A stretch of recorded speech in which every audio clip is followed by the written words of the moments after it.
What I want to talk about today isn't necessarily just about Lenigas Cuba. It's about a number of experiences I've had here in London in the last couple of years, and some of the things that I think have changed my life, and also some of the investors' lives here in London. So, what's my slide say? Creativity, opportunity, and turning those opportunities into a reality. Wow, system works. For those of you who don't read my blog, www.davidlenigas.com. I've been doing it since about October, November last year on advice from some quite senior people in the United States that said, you know, they think the world might be interested in some of the things that I'm interested in. And I've put up there that it's free, because unlike a lot of other bloggers in the UK, you have to pay and subscribe and to support their lifestyles, but I do my blog for free. And I cover quite a lot of opportunities and things that sort of interest me, whether it's global, whether it's Cuba, whether it's the lithium market, whether it's what you guys are going through here in the UK, because my wife's English, so it matters to me about what's happening here in the local environment. So if you get a spare moment, go and log in, click under subscribe, and you get it booted through every time I write one. I generally write one about twice a week on things that sort of interest me, and it's sort of being read quite widely these days in about 100 countries around the world. This is a hands up time. All those people that live in the green area, stick your hand up. Okay. I'd just like to say that from my perspective, you've got oil underneath your backyard, and lots of it. And that green area represents the Wheeled Basin, which is about 1,260 square kilometres. In fact, the Wheeled Basin as a whole actually is about 1,500 to 1,800 square kilometres. But when I was sort of running UCOG, we were trying to piece it together. That sort of spun back to the 9th of April last year on the BBC, when we were talking about the potential of the Wheeled Basin to hold significant amounts of oil onshore UK with respect to how it could influence the way governments look at the UK with respect to energy security, etc., etc., etc. And over the period of the last year, there's been a number of very large global groups that I've identified that at Horse Hill, which is the Gatwick Gusher, that there's about 10 billion barrels oil in place. At the Horse Hill licence is 55 square miles. And if you look at the Wheeled Basin as a whole, there's about 124 billion barrels oil in place. Now, the real trick is here, how much of that oil can actually be recovered. And there's been a lot of work go on since those numbers have hit the public marketplace, and a lot of toing and froing from the media and some bloggers. And there's been some great support from shareholders. And now we seem to be getting very good support from the government. But this was the beginning of a journey which I think will have a very big impact on the UK. Everyone calls it, no, in fact, I think it was Alistair Osborne at the Times. I don't particularly like Alistair Osborne. I think he's a very bad journalist. I have a real issue with some of the journalists in this town, particularly Alistair Osborne at the Times, who still manages to keep his job.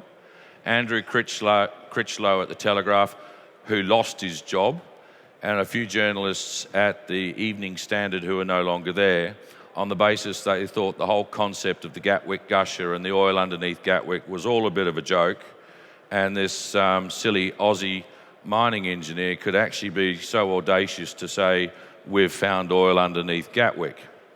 But just to give you an idea of how close the Gatwick Gusher is to the Gatwick Airport, you can see. And what I'd like to do is talk a couple of minutes about how I actually got involved, because not a lot of people know about this. There's a crazy South African called Jonathan Tidswell, who went and had a cup of coffee with me at Franco's on German Street and said, would you like to go and drill a well at Gatwick Airport? And I said, you've got to be joking. You can't go drill a well there. You're going to get protested from here to kingdom come. He said, no, we've got permission to drill it. So I said, all right, I'll come out and see you. I want to have a look at the site. So the next week he flew in from Edinburgh because his wife's Scottish and his kids are Scottish. And I met him at Gatwick North Terminal car park at the coffee shop. So I'm sitting there in the Range Rover and I said, give me the postcode. Has it got a postcode to get to this joint? And I punched in the postcode and it said 1.2 miles to destination. And I said, Jonathan, there's no way anyone's ever going to let you drill a well 1 mile from Gatwick North Terminal. Everyone's going to freak out. So we drove out there, we pulled up on the side of the road, we jumped this barbed wire fence and we walked down this little laneway and over there was a field. He said, no, this is where we're going to drill the well, right in the middle of that. And I said, well, how are you going to stop the protesters? He said, well, we're a bit lucky because the side of the project sits right on the main highway, so they're not really going to be able to sit there and camp there. Now, obviously, over the last couple of months, we've found out that the protesters of the world can actually work out that they can camp anywhere they like, and the police seem to be quite amenable to letting them stay there. In fact, I even think the local council even put on porta potties for the protesters, which I know annoyed quite a few people. So then we're saying, okay, how much do you need to go and drill this well? Well, we've done all the numbers and it's about £3.4 million. I said, well, that's not a lot. Now, I've got this little company called UCOG, UK Oil and Gas. I said, we could maybe fund some of this, but I'd have to bring in some of the other companies that sort of reside in my office to put together a consortium, because under the AIM rules, you can't invest too much in any one asset. So we started off with UCOG, buying into the dream of, is there oil at Horse Hill? What particularly interested me was this was going to be one of the deepest wells to be drilled ever onshore UK. I mean, the original plan was to go down 9,000 feet. Now, I thought, well, in America, a normal well's like 11 to 12,000 feet. But these guys are going, well, 9,000 feet is going to be the deepest well drilled onshore UK. That's a good promote. And when you do a lot of the work that I do, you need to have a story to get people engaged. Otherwise, people aren't terribly interested. And you need that story to be engaging because people need to give you money, because you can't go and build businesses on bottle tops and on a dream. You actually need to pay contractors with real money. So this is where it all started. And we drilled the well, and I was there on quite a number of days. And when we went through the Portland sandstone, which is the upper zone at the Gatwick Gusher, I physically saw the oil. So I'm going, this is really cool. We're going to have an oil strike here. Because there's a lot of people in the bloggers and the media going, yeah, they're never going to find oil. And I don't think I've drilled a well in my life around the world that hasn't hit oil. So when I saw the oil, I thought, this is all going to be pretty good. So before I go to this slide, the real key to where this project changed was below the Portland. We were merrily drilling down through this, what we call the Kimbridge clay. Now, the Kimbridge is what hosts all the oil in the North Sea. And I started seeing quite elevated gas readings. Now, for those of you who don't know much about oil and gas, and I'm just a dumb mining engineer, so my knowledge I've sort of learnt from being with people, we started getting C1s to C5 gases. Now, C1s to C3s are normal gas background, but when you get into the C4s and C5s, you're actually now starting to look into things like condensate, and condensate comes from oil. So I'm going, well, this is actually really quite odd. So we're getting quite excited. We had some pretty experienced guys there and said, look, this is interesting. We could be looking at an unconventional play. Now, the word unconventional puts shivers amongst all the greenies amongst us, because they think, UK is going to be full of fracking, and everyone's going to have contaminated water, and all the babies are going to end up with 4 arms. But we needed to keep an open mind that what we're looking at here is really a new oil system in the south of England that no one had found out. So then we drilled it, and then we waited for all the permissions to flow test the wells. And that took a hell of a long time. Anywhere else in the world, you'd be in there within 3 months, you'd flow test the well and move out. The problem with Britain today is bureaucracy kills most projects in the oil and gas front. And that has to change. And that was a lot of the rhetoric that the company's been going on with publicly about, guys, this is an important project for Britain. You need to be able to get the government to look at how to work with companies to encourage the concept of how to fast-track certain oil and gas exploration plays. Now, from when the discovery was made to when the oil flowed at Gatwick, there have been 3 international groups who've signed off on the potential of this project. NewTek, okay, no one here's heard of NewTek, but NewTek hold the database for the UK government. And NewTek is a very large global intelligence firm based out of Houston that most of the world majors know of or use. And they came up and said there's 9.2 billion barrels in the Horse Hill licenses and 124 billion barrels in the Wheel Basin. And of course, the media, who don't particularly like this project, started throwing mud again and saying, well, this is all bollocks. And I'm sitting there going, well, I couldn't give a rat's clacker what these media think. We're going to keep pushing on with the project. So I said to Steve Sanderson, who's now the chairman and CEO of UCOG, I said, we've got to get another independent international group. It's always good science to have 2 scientific opinions. So we got in Schlumberger. And Schlumberger did a work, because it was their logging equipment that went down the hole. Schlumberger did the work and said, well, okay, NewTek said about 10 billion barrels and Schlumberger going about 11 billion barrels. Now, all of a sudden, some of the media started to get a little bit interested that there's now 2 groups signing off. And last week, Ernst & Young did an economic evaluation on this project and worked out what the potential benefit of a project is like this for Britain. And I think that's where this whole project's been running all the way along. Why did I know there was oil there? This is the logs from Horse Hill, and this has been public since the 9th of April last year. So people can't say they didn't know there was oil because it was on UCOG's website. And if you look at the circle with the black bits in it, that's oil. And that's the upper Kimbridge limestone that flowed 900 barrels a day naturally to surface of oil that's better than North Sea Brent. And the second circle is what we call the oil in place. Now, that's a very interesting slide because look what's sitting right underneath it. We didn't even test that. We were struggling for time, budget, and money. And there are a lot of zones in that Horse Hill 1 well that we never even tested.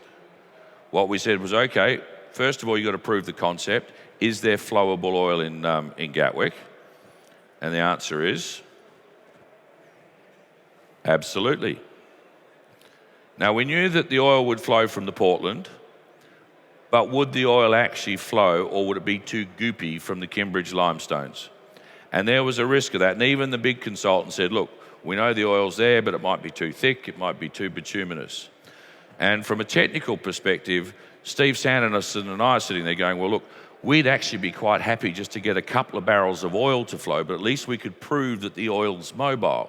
So how are we going to justify that to the market when we actually flow test the Kimbridge limestones and we go, great, this was a fantastic technical success, but the flow rate was a barrel a day.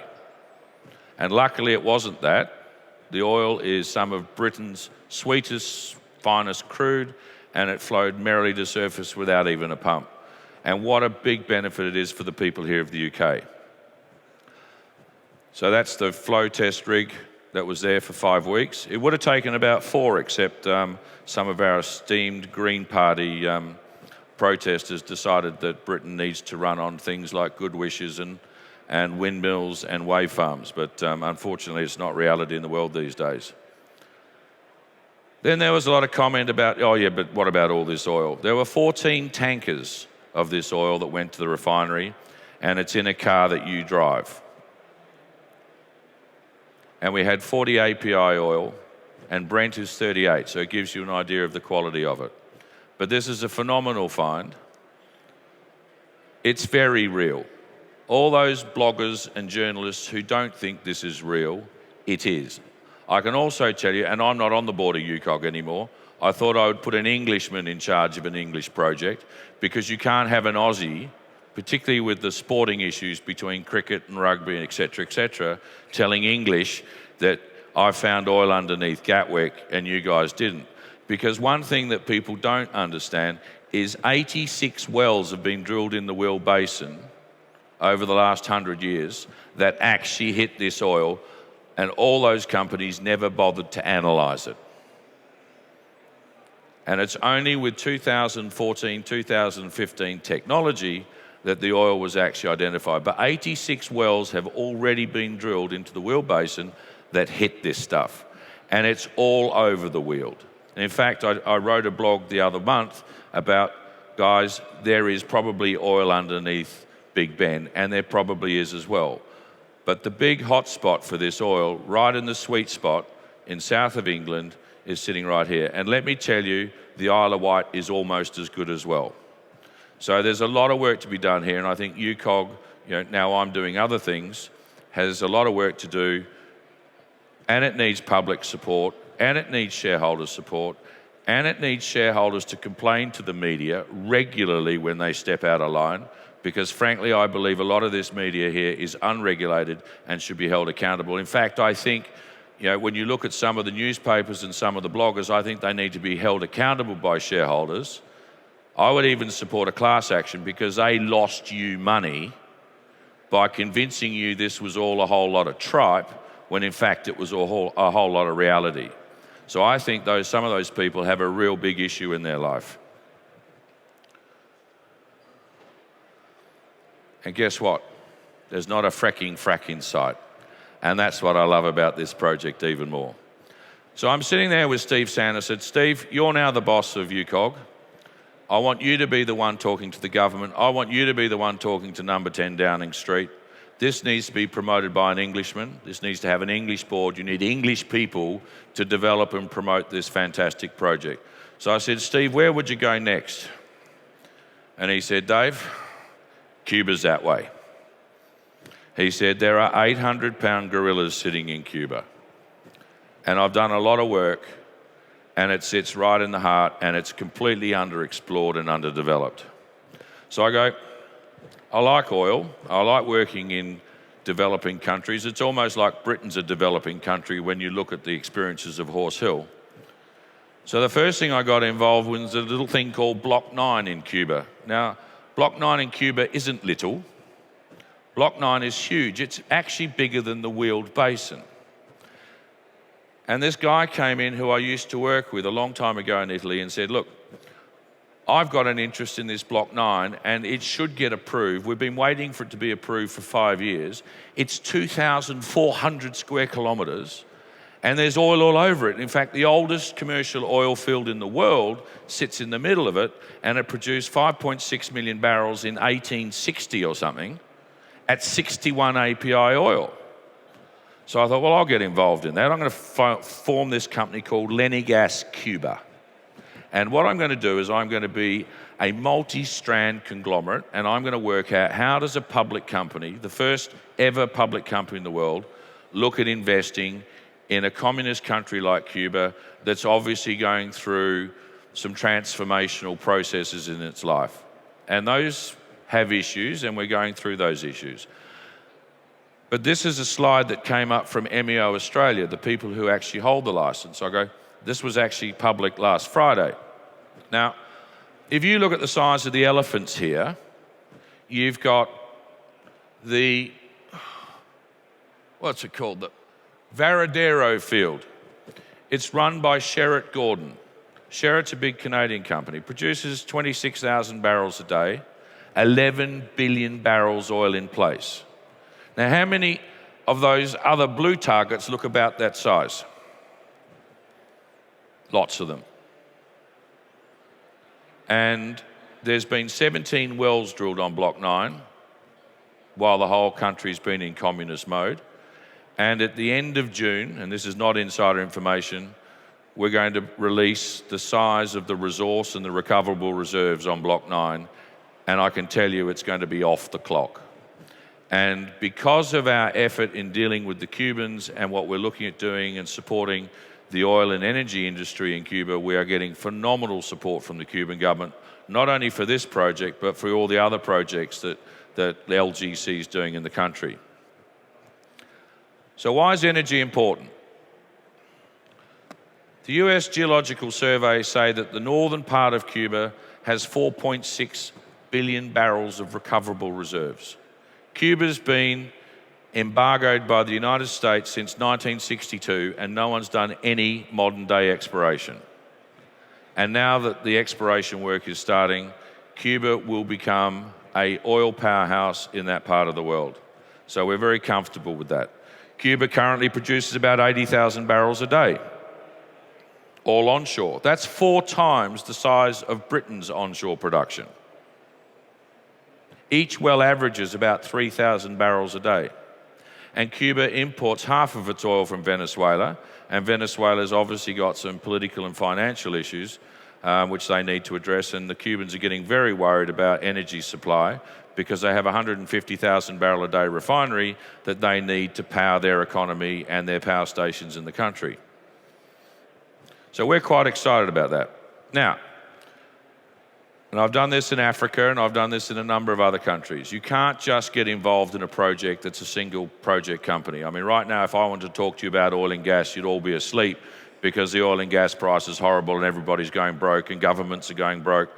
So what we decided to do with Lenigas Cuba was multi-strat investment. We wanted to demonstrate to the world that we can actually buy and sell businesses, participate in business development, grow into businesses in Cuba. And now we're operating in the oil and gas sector, tourism sector, import sector, human resources. We're looking at getting involved in technology, real estate, sports, and consulting. And that all within 6 months. And I can tell you from someone who's working on the ground, it is almost impossible to do business in Cuba. Everybody thinks that, wow, the Americans are changing their stance on Cuba. Most of the people who invest in Cuba aren't Americans. The Americans say, I'll sell you chickens, but give me $600 million in cash first, then I'll send the chickens. It's the Europeans, it's the Middle East, it's the Asians. Air China is now flying 3 direct flights a week as of the 28th of December to Havana. They're full. You try and get on Virgin Atlantic from Gatwick to Havana, it's full. You try and get on Iberia or Air France or KLM, they're full. The airport can't handle it anymore. Tourism has now grown tremendously. I mean, last year was a record year at 3.5 million people. I mean, this is a record year even before the embargo, when Havana was like Monaco on steroids before the embargo.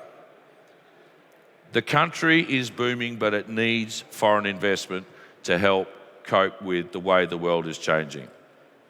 So Lenigas Cuba works with partners and partners with people already doing business in Cuba. That's the shortcut to investing.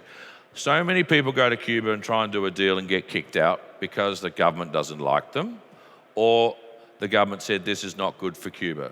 So pretty well every deal we do in Cuba is supporting financially companies that are already well entrenched and doing well.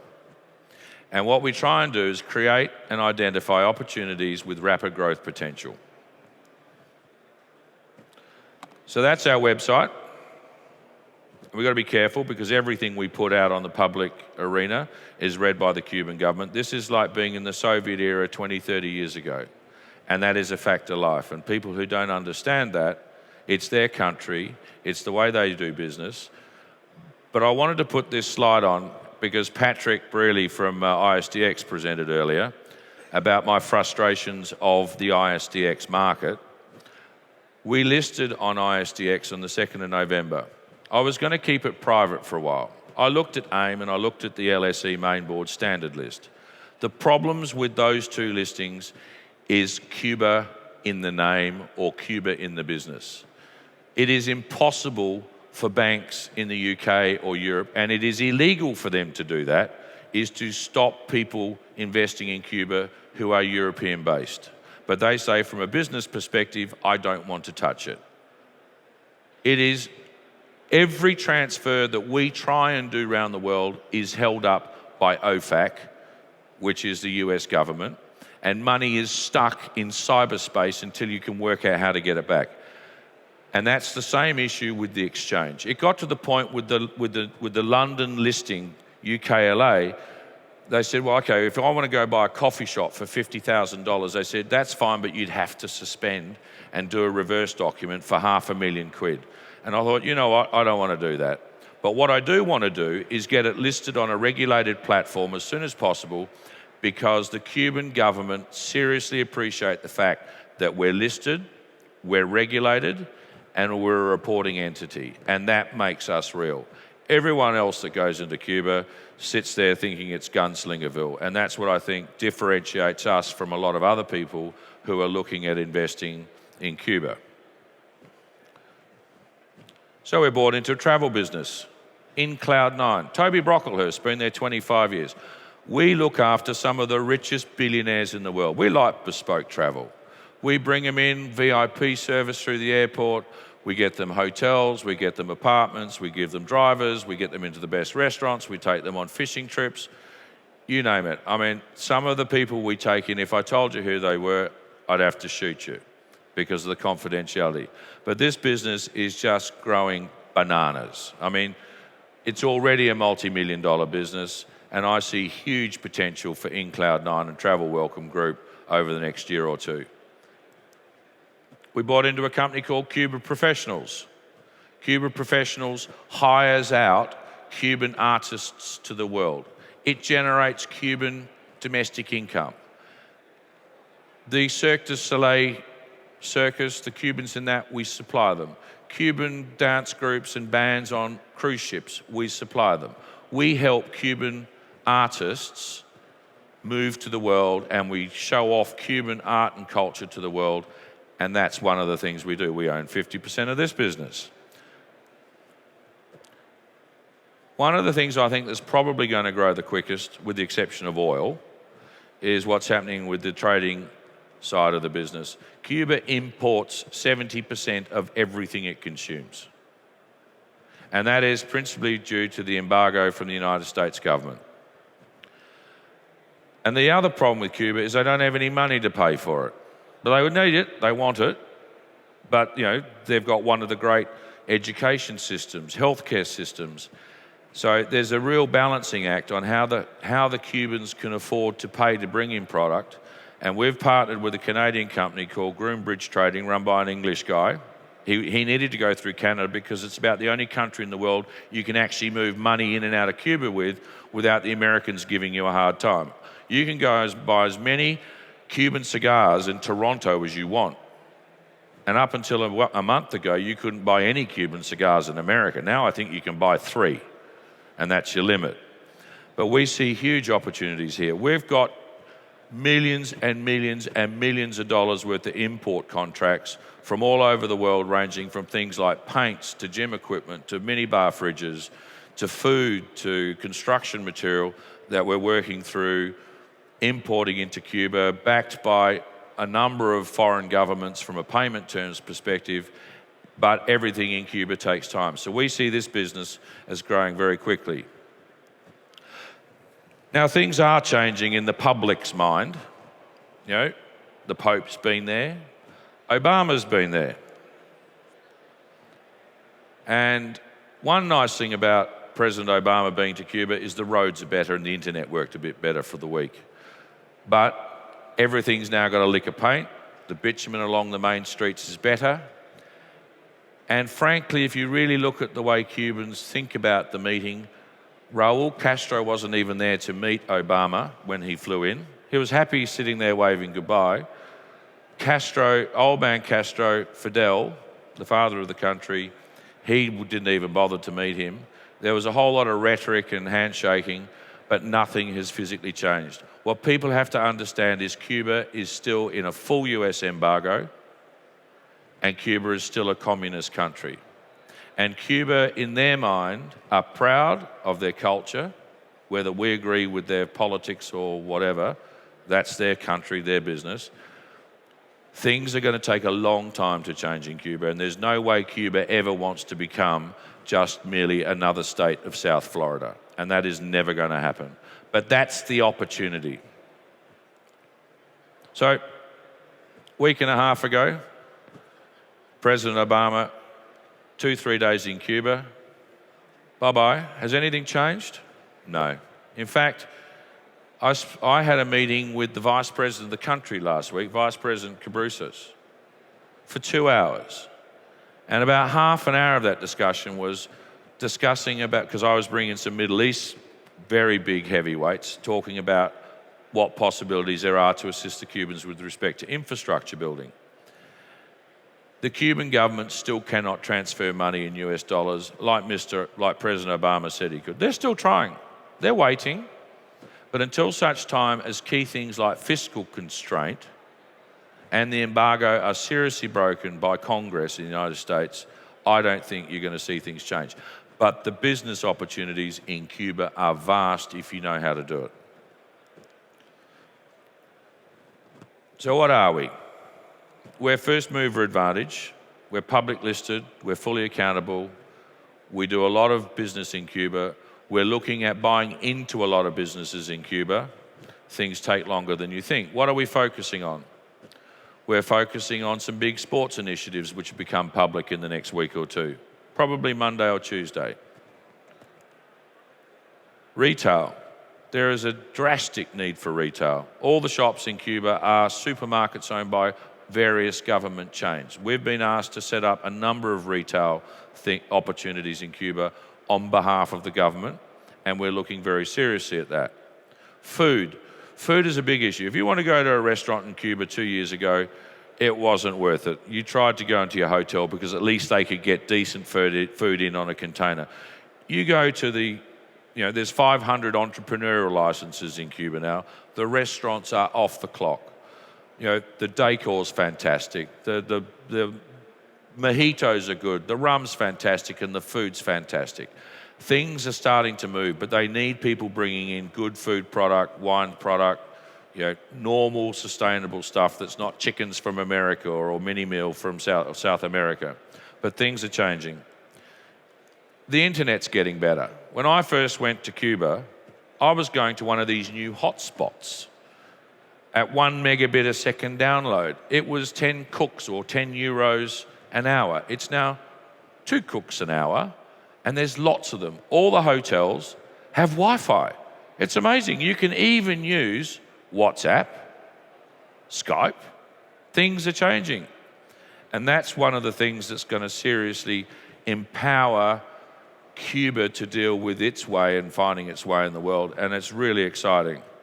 One of the things I don't know what's going to happen is when Google send up these 7,000 balloons in about a year's time, and a whole heap of them are flying over Cuba, because their Google plans to give the world free internet within about a year to a year and a half. Now that could really stuff up the Cuban government, but I'm quite excited about it because you'll be able to have internet all over Cuba.